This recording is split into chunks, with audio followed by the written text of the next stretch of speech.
چھوٹی سی نصیحت۔ اطرت، بطول، ارشد اور امجد 2 بھائی تھے۔ دونوں اپنے ماں باپ کے ساتھ گاؤں میں رہتے تھے۔ اگرچہ وہ غریب تھے لیکن وقت اچھا گزر رہا تھا۔ غربت کے باوجود ماں اپنے بچوں کا بہت خیال رکھتی تھی۔ اس کی کوشش ہوتی تھی کہ وہ اپنے بچوں کو صاف ستھرے اچھے کپڑے پہنائے اور اچھا کھانا کھلائے، لیکن کرنا خدا کا یہ ہوا کہ ماں کچھ عرصہ بیمار رہ کر فوت ہو گئیں۔ ان دونوں بھائیوں پر غم کا پہاڑ ٹوٹ پڑا۔ ان کے ابو اور چچا وغیرہ ان کا خیال کرنے لگے، لیکن ماں کی کمی انہیں بہت محسوس ہوتی تھی اور اب گاؤں میں ان کا دل نہیں لگتا تھا۔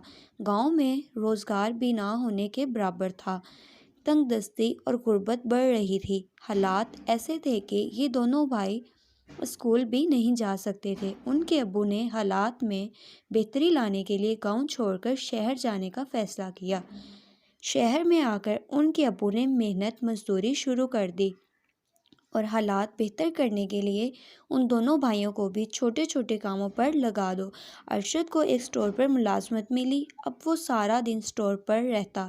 گاہک آتے رہتے، وہ انہیں ان کی مطلوبہ چیزیں نکال کر دیتا۔ کاپیاں، پنسلیں، کلرز اور اس اسٹور پر زیادہ پڑھنے لکھنے کی چیزیں تھیں۔ ایک دن اس اسٹور پر ایک آنٹی آئیں۔ وہ بچوں کی کہانیاں لکھتی تھیں۔ ارشد کو معلوم ہوا تو اس نے کہا، میری کہانی بھی لکھ دیں۔ تمہیں کیسی کہانیاں پسند؟ آنٹی نے پوچھا۔ ماں کی کہانی لکھ دیں، ارشد نے کہا۔ میری امی فوت ہو چکی ہیں، ارشد بولا۔ ٹھیک ہے، آنٹی نے کہا، لیکن ایک بات مانو گے؟ جی، ارشد نے کہا۔ تم نے کہا کہ ماں کی کہانی لکھ دیں، اس کا مطلب ہے کہ تمہیں اپنی ماں سے بہت محبت ہے اور ہر ماں کی خواہش ہوتی ہے کہ اس کا بیٹا پڑھے۔ اگر تم اسکول نہیں جا سکے تو فارغ وقت میں پڑھ سکتے ہو۔ تھوڑی سی کوشش سے اور کسی کی مدد سے تمہیں لکھنا پڑھنا آ جائے گا۔ اس طرح نہیں، کہانیاں پڑھنی آ جائیں گی، اچھائی اور برائی کا پتہ چلے گا، کیونکہ تعلیم ہی اچھی زندگی گزارنے کا طریقہ بتاتی ہے۔ ایک پڑھے لکھے انسان اور ان پڑھ میں بہت فرق ہوتا ہے۔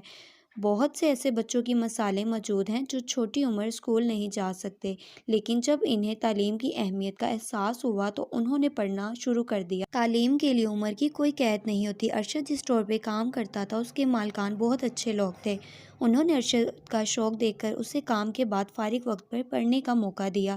ارشد نے سوچا، وہ پڑھے لکھے گا، اچھی باتیں سیکھے گا تو یقیناً اس کی ماں کی روح خوش ہوگی۔ اس طرح اس نے پڑھنا لکھنا شروع کیا اور آہستہ آہستہ اس نے تعلیم مکمل کر لی۔ اب وہ M.Com کر چکا تھا، ایک فیکٹری میں مینیجر کی جاب کر رہا ہے۔